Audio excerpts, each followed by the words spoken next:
शनिवारी सायंकाळच्या सुमारास मुंबई पुणे एक्सप्रेस मार्गावर भीषण अपघात झालाय। या अपघातात भरधाव ट्रेलरनं 7 अनेक कार समवेत सुमारे 7 वाहनांना धडक दिल्यानं 2 महिलांचा मृत्यू झालाय, तर या अपघातात स्विफ्ट कारचा चक्काचूर झाला असून 4 प्रवासी गंभीर जखमी झाले आहेत। खोपोली नजीकच्या बोरघाट हा सातत्यानं मृत्यूचा घाट ठरत आहे।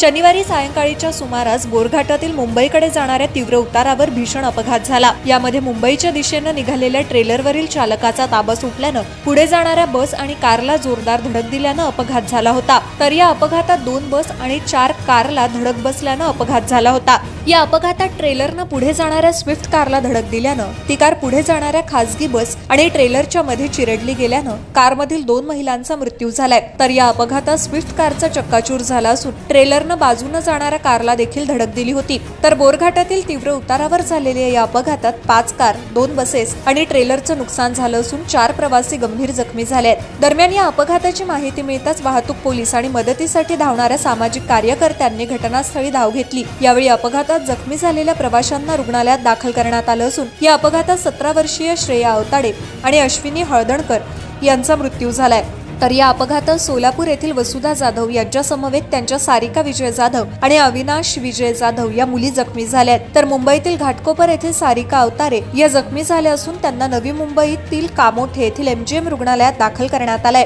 तर अक्षय हळदणकर या जखमीला खोपोली येथील जखोटिया या खासगी रुग्णालयात दाखल करण्यात आलं असल्याचं सांगण्यात आलंय। सामाजिक कार्यकर्ते विवेक रावळ यांनी ही माहिती दिली आहे। दरम्यान या अपघातामुळे मुंबईकडे जाणाऱ्या मार्गावर वाहतूक काही काळ ठप्प झाली होती, तर हायड्राच्या मदतीने अपघातग्रस्त वाहनं बाजूला करून वाहतूक सुरळीत करण्यात आली होती।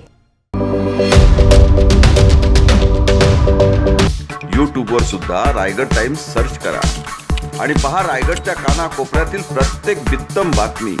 आणि हो, लगेच सबस्क्राइब बटनवर क्लिक करायला विसरू नका। रायगड टाइम्स, आपलं चॅनल, आपला आवाज।